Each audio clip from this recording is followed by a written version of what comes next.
Welcome to the Post Status Cash Up. I almost said Cash Up plugin. Cash Up podcast, where I'm catching up with Felix Arntz today. Felix, I don't know when our paths first crossed. I feel like I've always known you as part of the community, as long as I've been part of the community. But it's delightful to have formed a friendship over the years. And I'm very glad that you're here with me today. So thank you for joining me. Thank you. Yeah, happy to be here. So you have multiple roles. Tell us first, what is your full-time job and what do you do there? Yeah, I'm a senior software engineer at Google. I've been at Google for 6.5 years now, so it's getting a long time. Yeah. Um, and yeah, historically, we've been mostly focused on the from the beginning on WordPress in various different shapes and forms.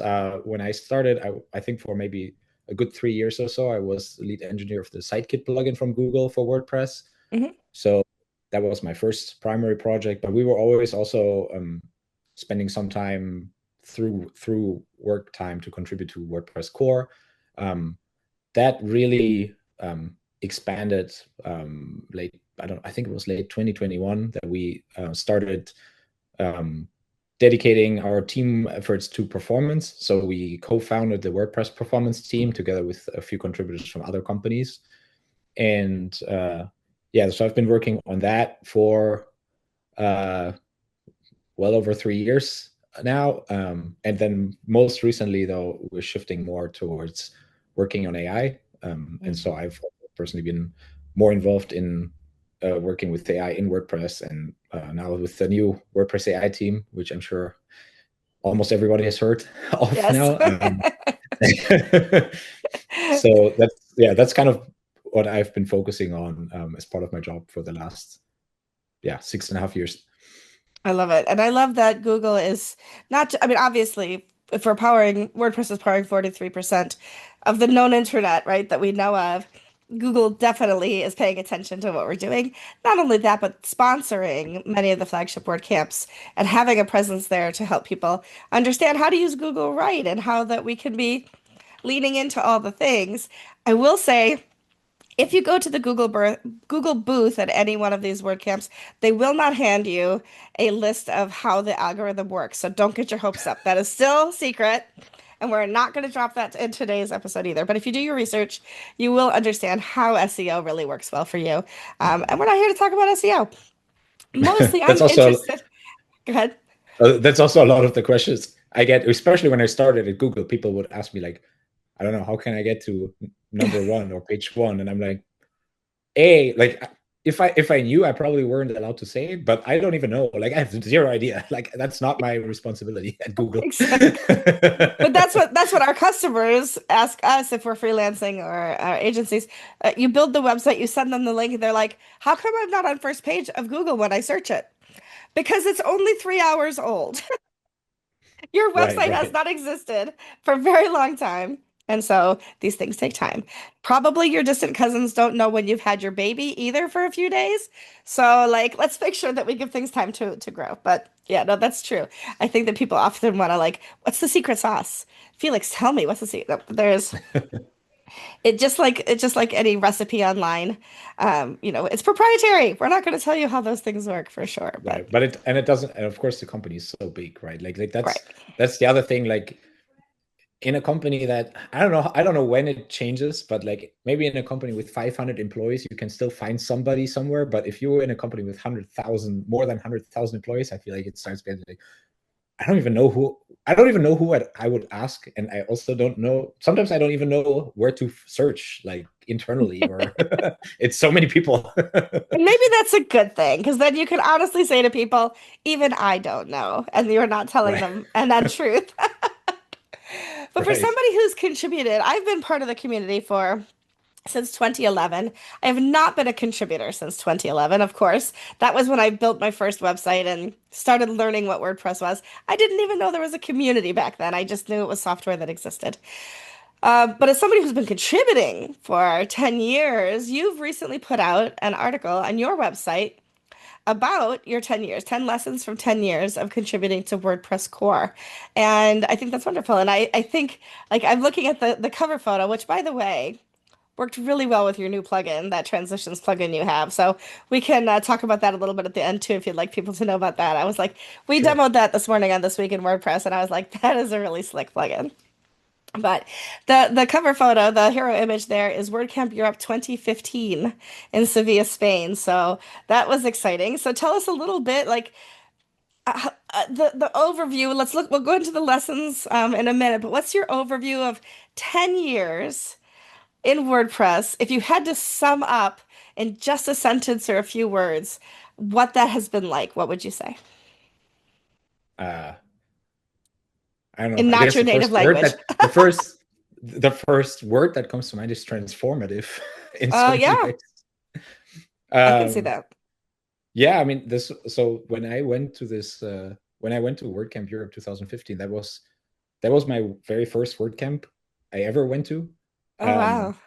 I like I was a freelancer at the time and kind of could work from wherever I wanted, and that I started. I think I had started working with WordPress in 2012, and I don't even remember how I found out about the community. Um, I feel like at this point I had seen names of some of the more, I don't know, more active, more known contributors to WordPress core online, and somehow I guess I must have found out that there were WordCamps, Mm. and uh, I know I think I didn't. I think a lot of people actually at the WordCamp would tell me, "Hey, like you're brave to go to this massive WordCamp as the first WordCamp, because of like there's all this much smaller WordCamps, right, all over the world." And I chose to go to WordCamp Europe, but I think that was purely because that's what I found that was coming up. It Yep, probably WordCamp Europe and WordCamp US and WordCamp Asia are just more promoted, like right, more globally absolutely. promoted. So that's probably maybe that's why I found out about it. And then I went to Seville, and side note, I love Seville. It's one of my favorite cities in the world. I might be biased because I went there for the first time and it was such an amazing experience, but I also just really started falling in love with the city. Hmm. Been there a couple times since, and yeah, that WordCamp was just I don't know. It was great to see people that I had only followed around online a little bit, and uh, yeah, also meet a lot of new people, or even just even some people I didn't meet, but some people I hear talks, and I was like, oh, this Hmm. is a great session. Like I should also follow this person and see what they're doing. Um, and yeah, and then the last day back then, I think back then it was more common to have the contributor day as the last day of the event. I think today Yeah, I think it's so too. mostly, yeah, that mostly is the other way around today. But yeah, it was the last day of the WordCamp, June 28th, 2015. Now it's June 30, so it was 2 days ago, 10 years ago. Yeah. That Well, I was, because I guess I was, because I'm a developer, I thought I want to contribute to WordPress core. And one thing I want to call out, I also mentioned this in my post. I really thought that that contributor day, I was lucky that that contributor day was an excellent setup for the core team, I want to say, because um, it was shortly before WordPress core release. So there were some new features that were like almost ready to commit to WordPress core, but they still wanted to do some testing. Hmm. And up to this day, I think that that's like an excellent way to run a contributor day for WordPress core, because it's I think it's very hard to start with something like, hey, search for tickets that you can work on, and there's thousands of tickets, but some of them, Where do I many of them are start? really complicated. Yeah, Yeah. and that's it's hard to find the right thing, but then also many of them are really complicated, have years of discussions, and weren't committed yet. So that already shows that they're not easy. And I think a great starting point is to do testing. I Hmm. feel like generally, like I had that experience there, where basically it was Konstantin Oberland, who was the release lead at the time, was asking us, "Hey, like here's this new site icon feature. I don't know if you remember that when that was added, like this icon, the feature that you can choose the Oh fab yeah. icon on your WordPress Hmm. site. Like that was in WordPress 4.3. So that feature was there. It wasn't committed yet, and he's just saying, here, test it out, test the functionality. Back then, it was also tested in all the edge cases you can think about. Disable JavaScript in your browser, which I don't know today. I don't know how much that is a priority anymore, but that's. But back then it was. But back then it was exactly, and I did found one bug where JavaScript was disabled, and then I fixed it. I was probably 5 lines of code or something, but and then other contributors did the same thing, found some little problems, fixed them, and that was a great way to contribute to something that, in the end, was kind of like almost a flagship feature of that release. And obviously, we didn't do the flagship feature of the release, but we did our little contributions to it, and that felt great. And it was just a very practical approach to starting to contribute in a way that, like I think anybody can start helping test, right? Like that's, and Absolutely. I think that's why it's such a great starting point. And then you can try to fix the bug yourself, or at least you can discuss how it should be fixed. And that's a good first contribution. So I do a talk called Personal Branding, why you should do personal branding, and how personal branding helps you with your career, whether you're employed or freelance. And one of the things I talk about is people should have their own website, and they should put a favicon on the top of their page. So I did not know that was, those are working thanks to people like you who had done that back in the day. I do remember now you can upload any image and it will do its best to create a favicon for you.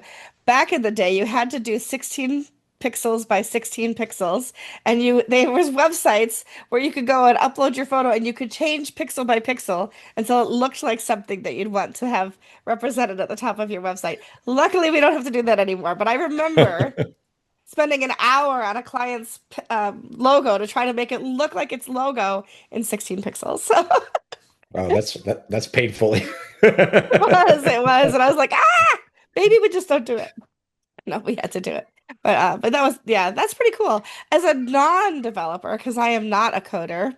I mean, I've done a few things. I've learned a little bit over the years, but I don't contribute to code.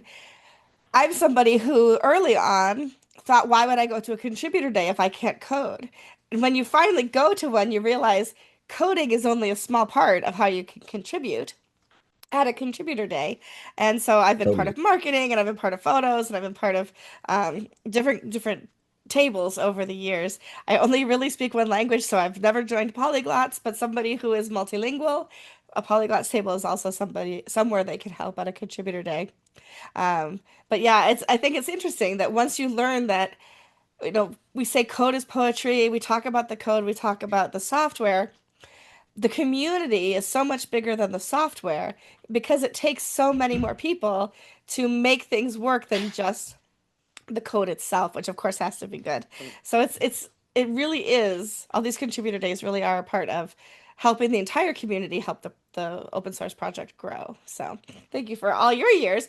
And if you're listening to this podcast and you're not looking at this podcast on YouTube, I can see 4 record albums that are the thank you gifts that you get when you have been not just a contributor, because there's hundreds and hundreds of people who contribute to each release, primary release, but the people whose name are, as I say, above the fold, right? The people who have some pretty specific jobs on a release get these record albums like what you have behind you, that are the album of the artist for whom that release is named. Whoa, that did not come out easily. Yeah. And they're Exactly. jazz. It's always jazz. So it's really neat to see how they're displayed behind you there. Someday maybe I'll have some behind me instead of my guitars and photography. But those are pretty cool. Yeah, I really like it as memorabilia. Yeah, they look cool. They do look cool. When you got your first one in the mail, were you like, oh, this is sweet. Where am I gonna Yeah, hang this? for sure. For sure. I think I got it for WordPress 5.1, I believe. Okay. Yeah, that was where we worked on uh, the fatal error protection. That was Mhm.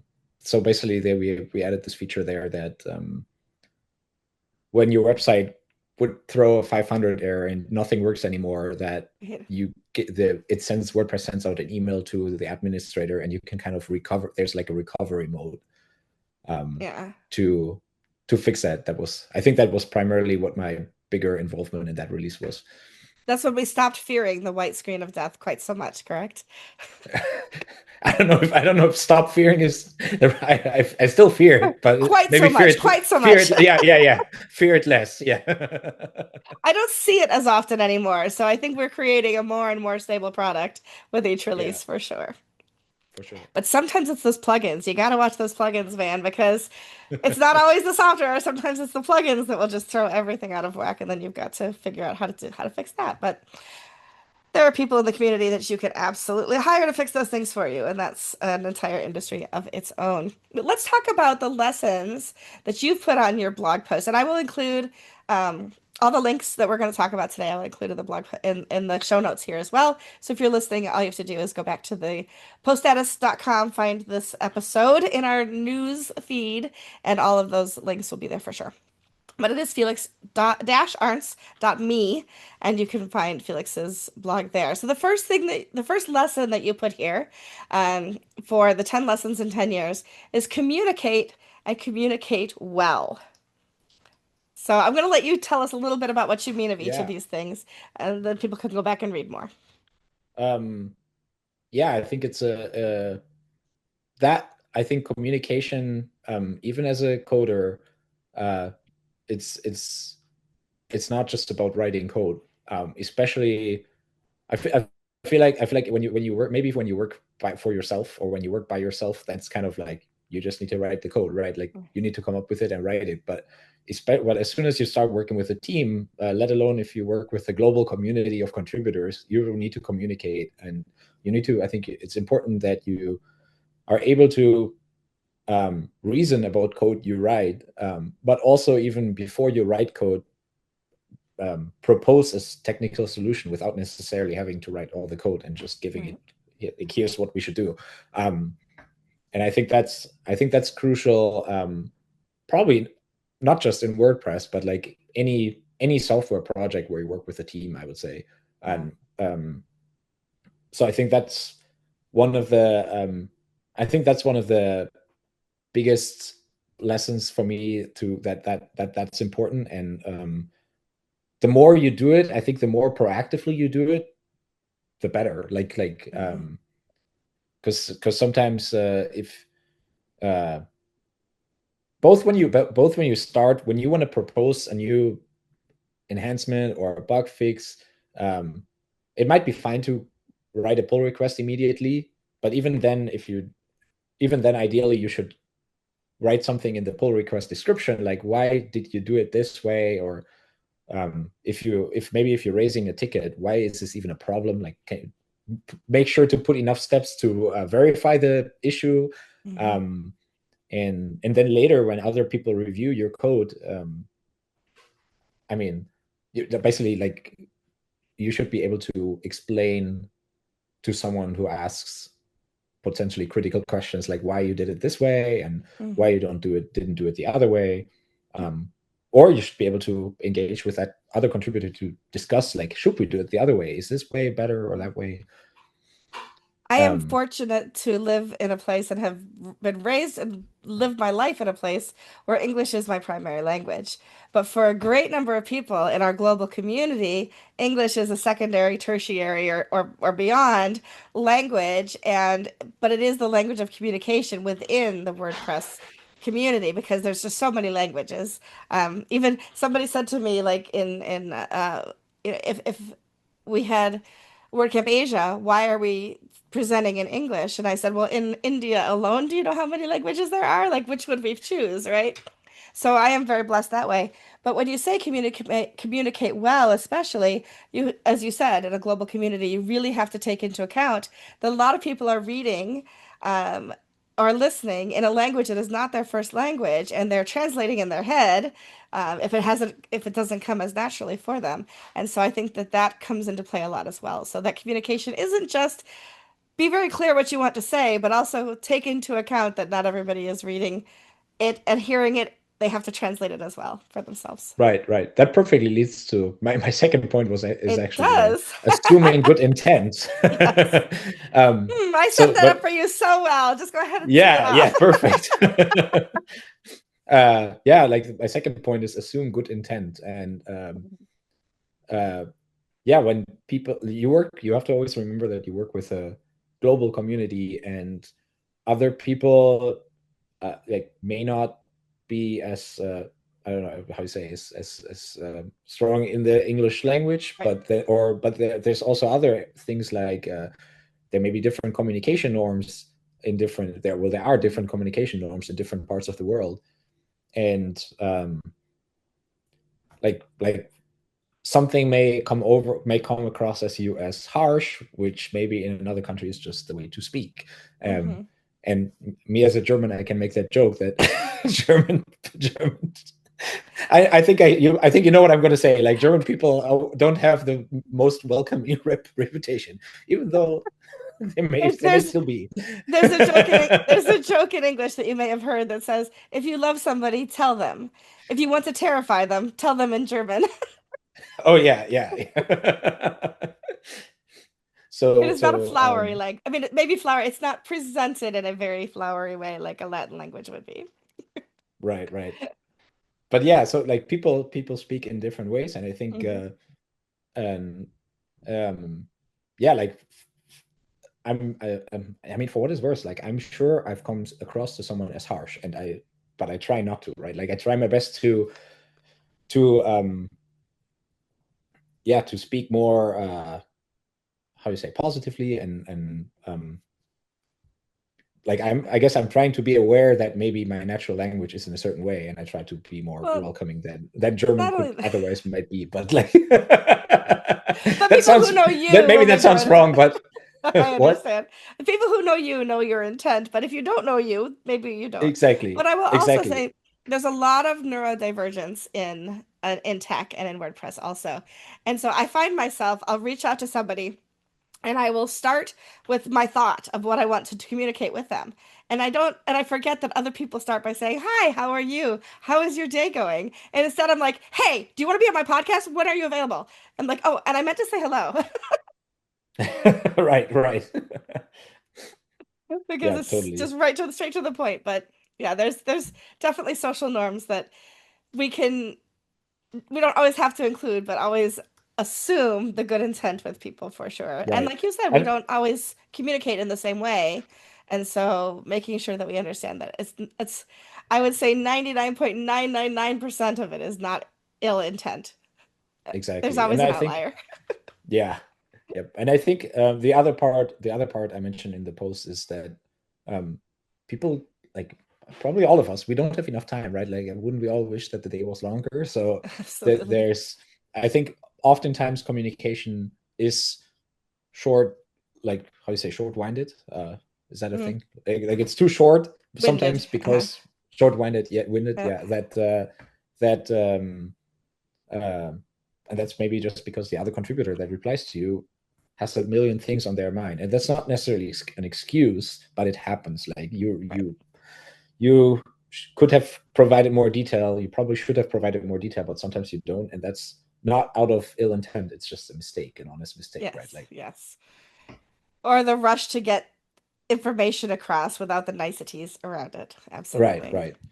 I like your next point as well, which is be persistent as long as it's appropriate. Like there is a point where persistence is like, all right, you are the squeaky wheel and we're still going to keep ignoring you because it's not the right time, right? Like the kind of thing. But there is a time when persistence is absolutely called for. And I like how you put that as your third point. So, um, Yeah. Like if I had this experience early on where I would open an issue or ticket that I thought, well, I mean, it goes also on other points, but like I thought it was totally reasonable, and I was like, why is this? Uh, yeah, like I was proposing this, I was giving a lot of context, but then the ticket was very quickly closed, and with maybe like a sentence, and then I was like, why is that? Okay, you didn't give a reason, so I reopened the ticket. And I was like, can you please follow up and stuff like that? And when that happened, I was in the moment really frustrated, uh, and um, I did. I don't remember the exact moment, but I know I was frustrated. Maybe I took a moment to step back, and then I came back and reopened the ticket and asked for more context, like why did you close this and what is the problem here? Um, And but yeah, eventually other contributors chimed in, and eventually it turned out like it was not really aligned with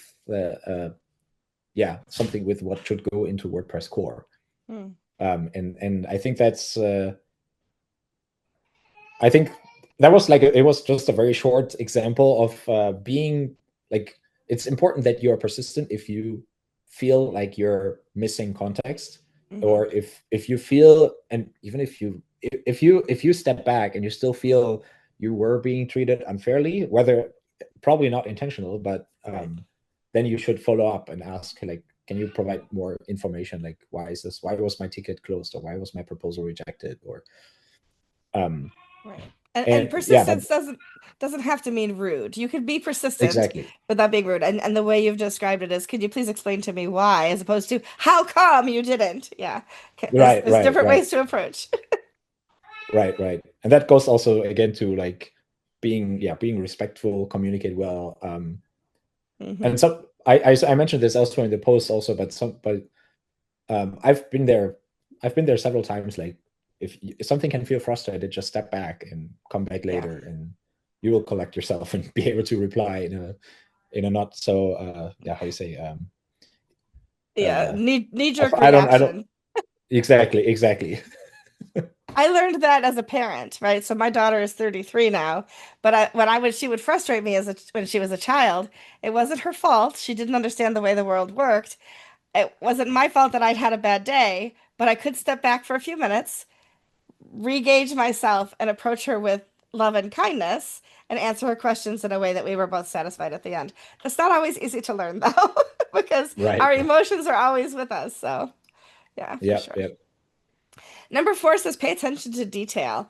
And we joke about I can't find the missing comma in 40 pages of code. So paying attention to detail can sometimes help with those things.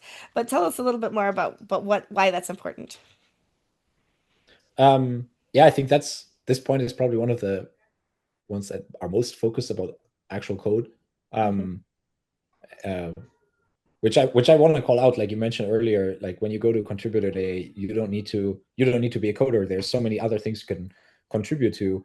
But like almost all of my points I'm making here are not about code either, even though it's about contributing to core and writing code, like because a lot of it is interpersonal skills that you need. And also some of this you can definitely develop and get better at while you're contributing to WordPress core.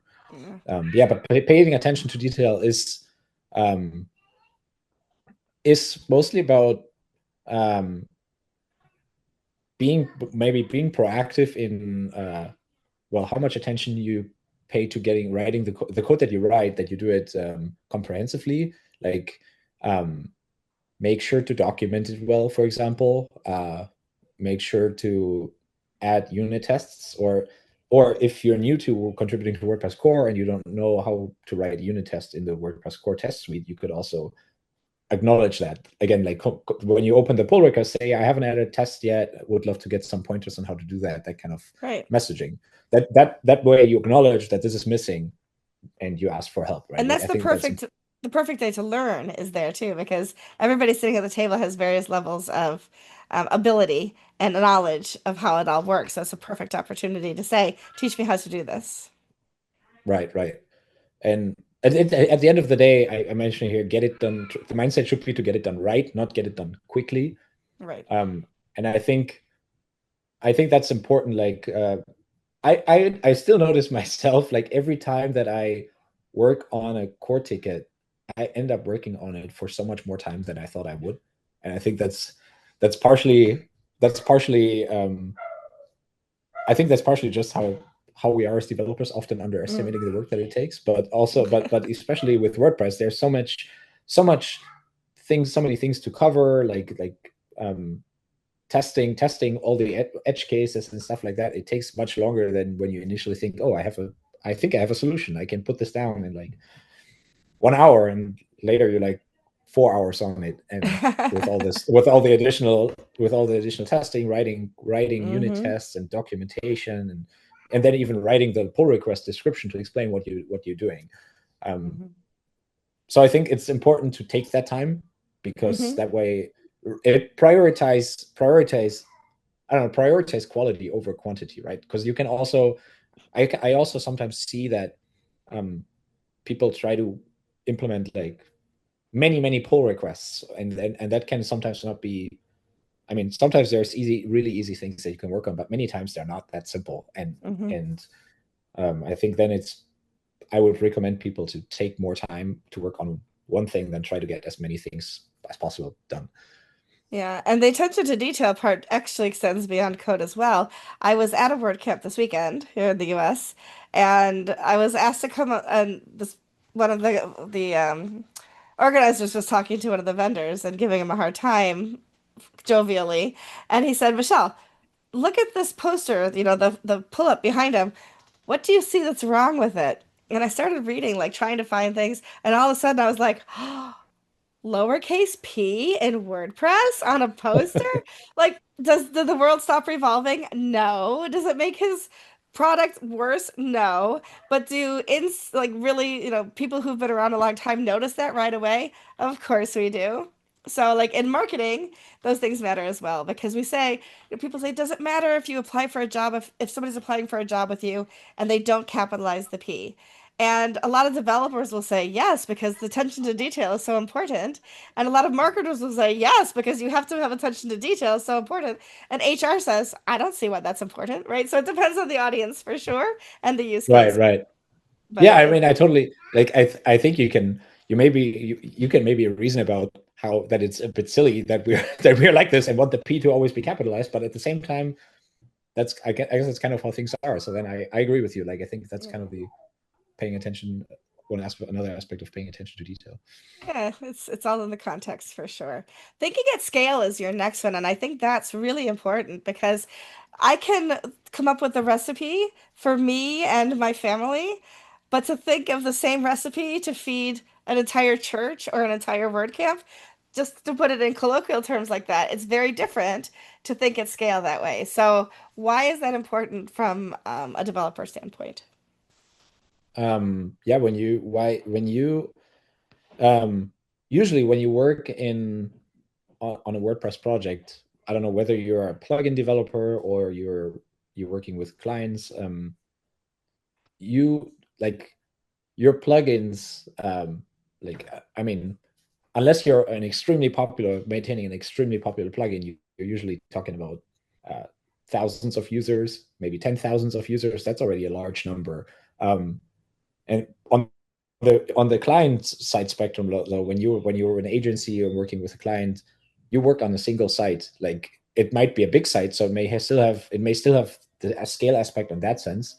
But you if you control for example, if you work on a specific site, you always control the entire hosting stack, and you typically control the entire hosting stack, and Mm-hmm. that's a major difference, even if you work on a plugin, because your plugin could run anywhere. But then if you take this to WordPress core, it's even much larger. It's the Right. same idea, but much larger. And so you need to keep in mind that WordPress is used anywhere from, I mentioned here, $1,000 premium hosting, but also could be used on a Raspberry Pi. Right. Um, so you need to be mindful of not assuming that certain technical capacities are there on the Right. specific hoster that the WordPress site is running. But then also the other aspect is the scale of an individual site that could run WordPress. Mm-hmm. Um, like let's say you propose something which involves migration. Migration is always a great topic for that. Like if you think about a feature that needs to update the content of all the posts on a website, it's like, okay, if you have a small business portfolio, maybe you have 7 pages, that's fine. Maybe you're an individual person's blog, maybe that means maybe you have, even if you have 80 posts, that's still fine. But then if you're like a newspaper, an online magazine, and you have 10,000s of posts, it doesn't Right. work so good anymore. And then you need to think with a completely different mindset. Like, how can you approach it in a way that even for those sites it will work? That's kind of Yeah. the aspect. That's another aspect of thinking at scale. And the next point also has to do with thinking about the size of things, which is increase your scope gradually. So you can't do everything all at once everywhere and expect everything to work well, right? So tell us a little bit about what that would look like within the WordPress project. I think this, yeah, to me this is mostly about the um, I think we all, as developers, we all have strong ideas about something that should change in WordPress core. But if you're a new contributor, starting with that complex thing right away is probably, unfortunately, I'm going to say, like, unfortunately, it's probably bound to fail, because you need to people first need to get to know you. Like, it's kind of natural in an open source ecosystem that if you're new, um, the other more seasoned contributors need to understand, kind of like assess your skill set, your motivations, Hmm. and also basically your availability. That's always a thing, right? Like, you don't know, um, like, many times you have it that somebody comes in, proposes something, and then disappears. So you Mm. don't know if a person, you need to get a better idea whether a person will be able to see their proposal through. Hmm. Because it's always, even, and the way I say it's unfortunate is that the proposal might be great, but at the end of the day, there's only, unfortunately, a very small number of contributors for all the things that need to get done. Right. And unless your proposals, it really strikes a nerve with another contributor, it will be more likely to succeed if you can lead it, if you can spearhead it Right. yourself. And if you just ask for someone else, hey, someone else should do that, that's usually not going to work out, because everybody else already has a gazillion things on their mind, to work on. Yeah.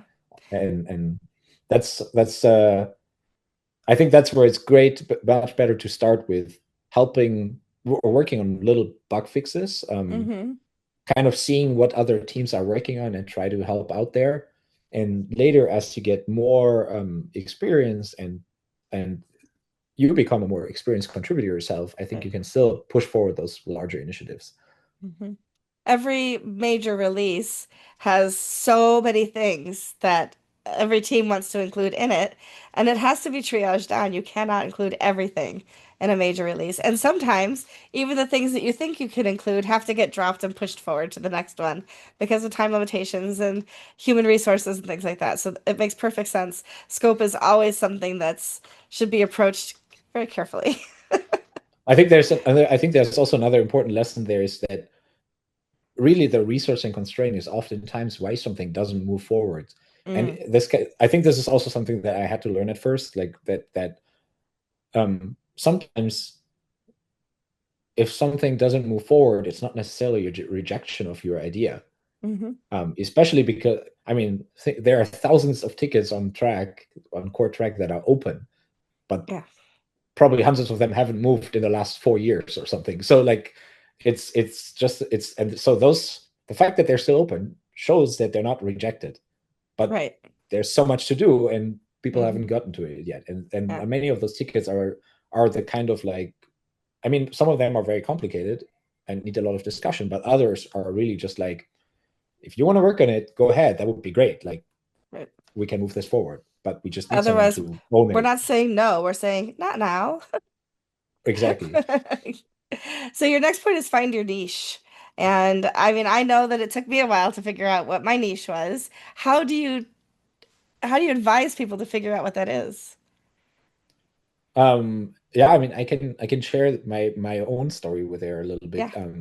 I was When I started contributing for the first maybe 6 months or so after I started, I was just working on random track tickets here and there, sometimes opening my own, sometimes them getting closed and me being frustrated. and but on my in my freelancing time there, I was working with a client that had a large multi-site network, and I was encountering a bunch of annoyances here and there that I think, oh, this would be great and to fix, and this should not be fixed on my site here. This should be fixed in WordPress core, I was thinking. And I remember at WordCamp US 2015, I met John James Jacoby, J Trip. Hmm. who was very active on multi-site, has been very active on multi-site, and I told him about these problems I was facing, and he said, "Well, just go contribute there." And I was like, "Okay."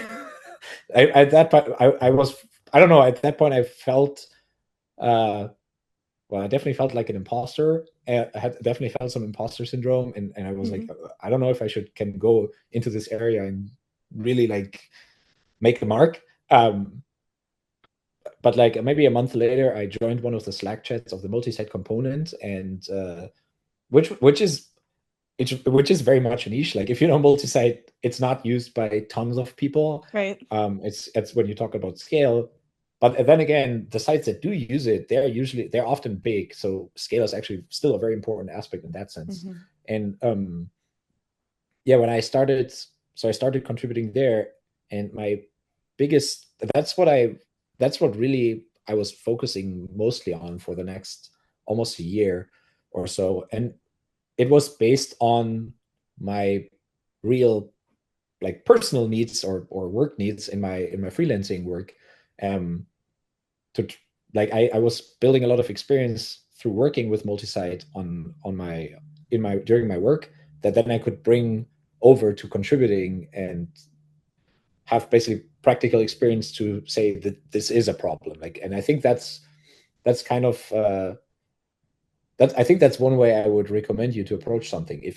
If you work specifically with one portion of WordPress core, that you yeah, that you just have a more I don't know, that you personally care about more because of Hmm.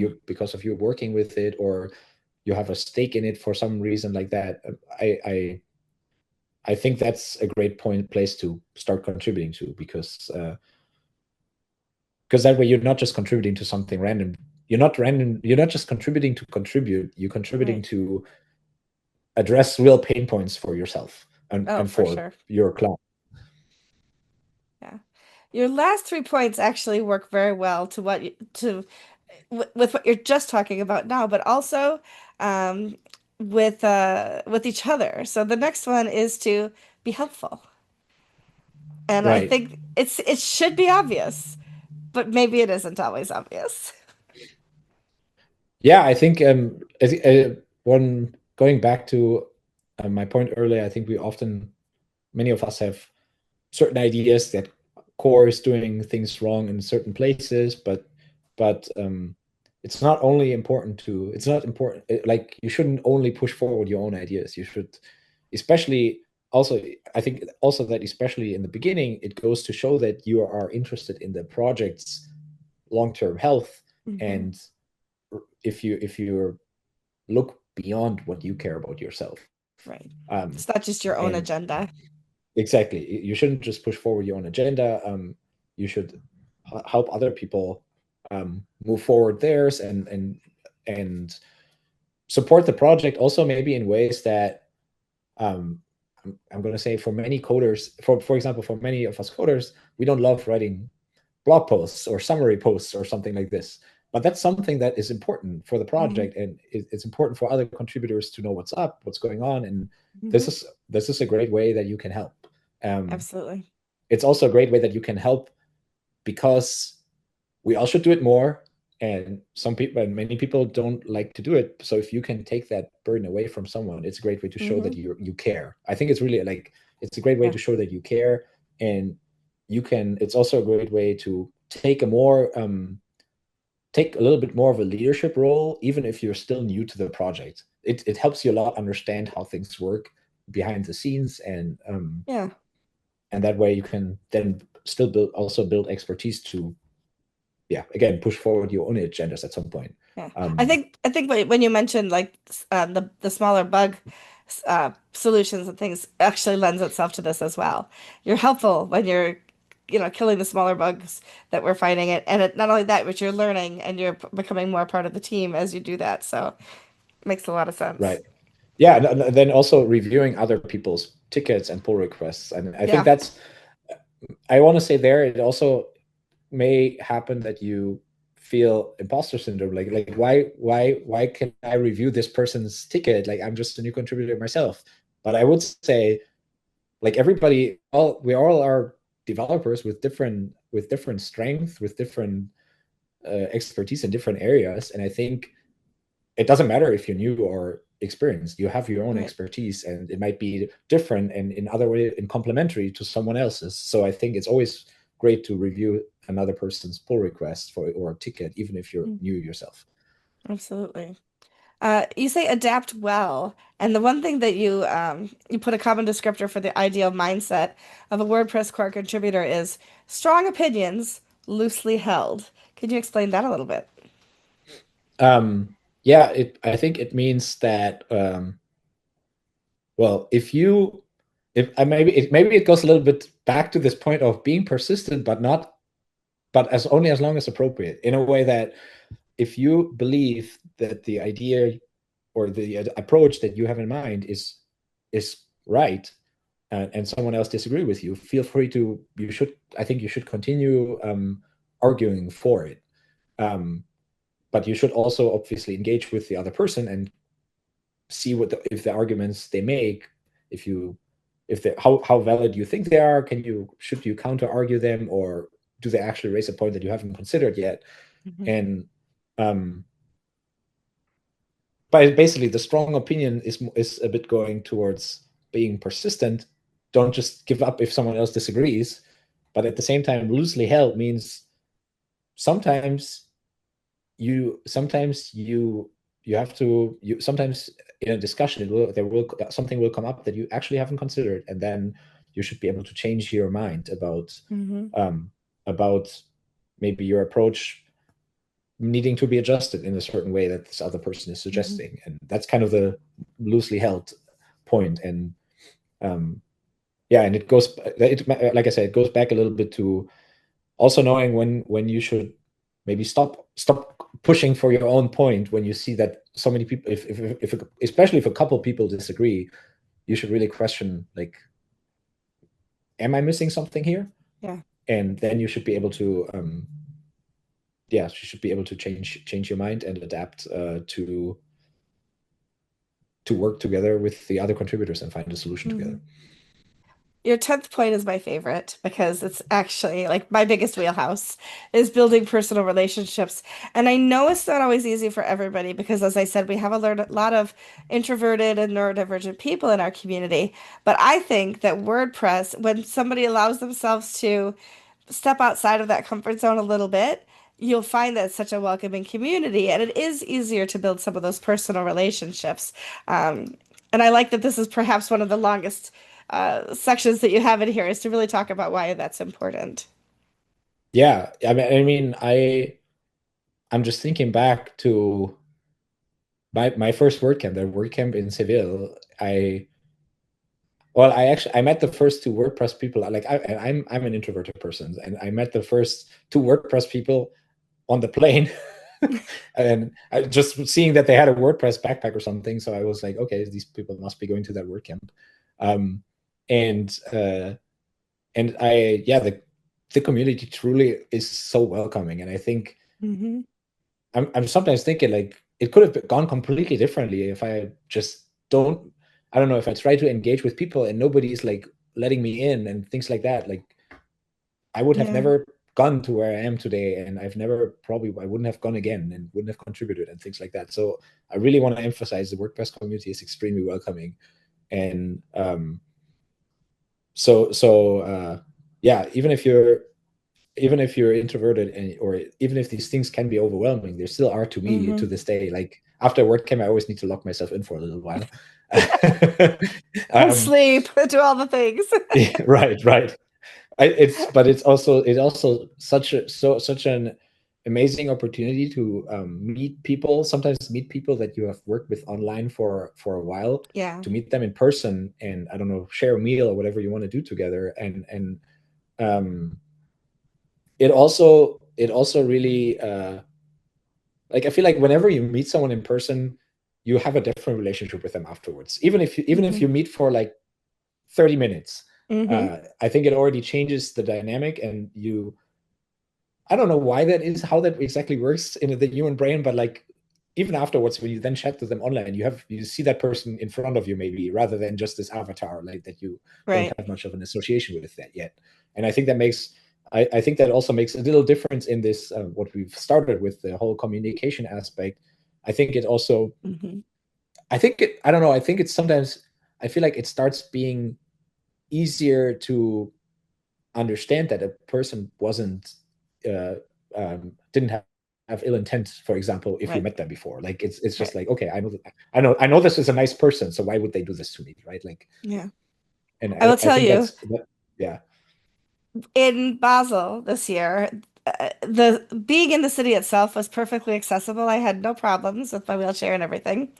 But when I arrived at the airport and I tried to get a ride from the airport to my hotel, none of the taxis or Ubers would take me because they didn't want to deal with my wheelchair. And I was like, I'm looking like how long would it take to pull my suitcase behind me on the road as I just kind of go by myself? That Oh, was not going to be a good thing. And so I sat at the Starbucks and I was like, okay, don't cry. You can figure this out. And I looked up and Domantas and Emma from Hostinger saw me and they're like, Michelle, so good to see you. What's wrong? I said, I don't know how to get to the hotel. They said, we got you. And because I had built relationships with people in the community, I wasn't stuck at the airport. They found a taxi, they took care of it for me. They took me to my hotel, got everything out for me, and then went on to their hotel. And those are the kinds of people that I think are in WordPress. I have no doubt, yeah, had you seen me there, you would have been like, how can I help? I think any of the people that would have seen me there would have said, how can I help? And that is because we build these relationships within the community. And I think that that's just the beauty of it all. And it does help the project move forward, not just because Michelle found her way to the hotel, but because of the things that we do as contributors within the community. Having built those relationships helps move all of those things forward. right, Absolutely. right. And at the end of the day, it also helps you, like you said, we build friendships. Some people you continue connecting with after the word camps. Maybe someone who doesn't live that far away from you, like maybe you can yeah, Yeah, hang out outside of just WordPress, outside of just WordCamps. Like exactly. you'll find friends. You'll make new friends in the WordPress community, and yeah, or even if you are far away, you can start having like a monthly or weekly hangout or whatever, right? Yeah. Like online, and The first I think time that that's yeah. a WordPresser, like a celebrity in my eyes, right? Somebody that I knew and had seen a lot, gave me their phone number, their personal phone number to follow up afterwards. I was like, this happens? Like we can actually connect outside? And I still have Adam Warner's phone number in my phone, and I never talk to him. I mean, I see him at places, and once in a while I'll message him about something, but it's like just knowing that we've made that connection beyond the project into the friendship levels and having people's phone numbers and messaging on WhatsApp and things like that that we do. It really does feel like it draws you closer to people, which is pretty cool. For sure. So 10 years in, what do you predict for yourself for the next 10 years, Felix? Who that's I don't know. I think well, I'm gonna say that I don't know, because 10 years ago I would have never guessed that I am where I am today. Like Hmm. even after this first contribution, I thought, oh, this was really cool. I want to continue contributing, but yeah, I would have never imagined where this would get me, and how much I would have learned from it. And I don't know, I probably also wouldn't have known that in 10 years from then I would still be contributing. Right. That's Yeah, not for sure. yeah, no. So I don't want to make a judgment call on what I think is going to happen in 10 years. But definitely plan to continue to be involved, and Hmm. yeah, for the next probably for the next couple of months at least or so, my biggest focus will be on the From a new couple AI. months to a few years, we'll see how it goes. Yeah, yeah. That was such a developer answer. The only thing you didn't say was it depends. So many.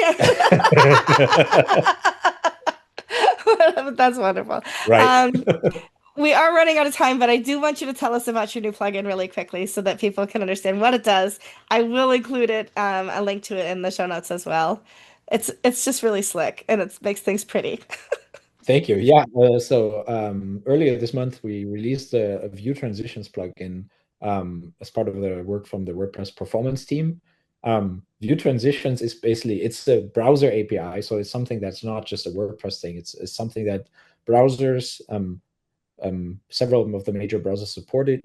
It allows you to have smooth transitions when you go from one URL to the other. So instead of seeing that hard page transition that we all used to on the web, you can have the pages fade into each other, or and keep certain elements of the page in place without them disappearing for a second while the page is loading. Like Hmm. very common ideas, for example, if you have a navigation bar, it should stay in place, or Hmm. um, I and like your it hero basically gives image. I like how your hero image went from the thumbnail to just like transition over the right, blog right. post. That's Beautiful. also a common example, especially in WordPress. Like if you have a blog, you have a blog archive of posts. If you click on a post, kind of it should morph into the new location on the single Hmm. post, like and that's all something that you can do with that plugin.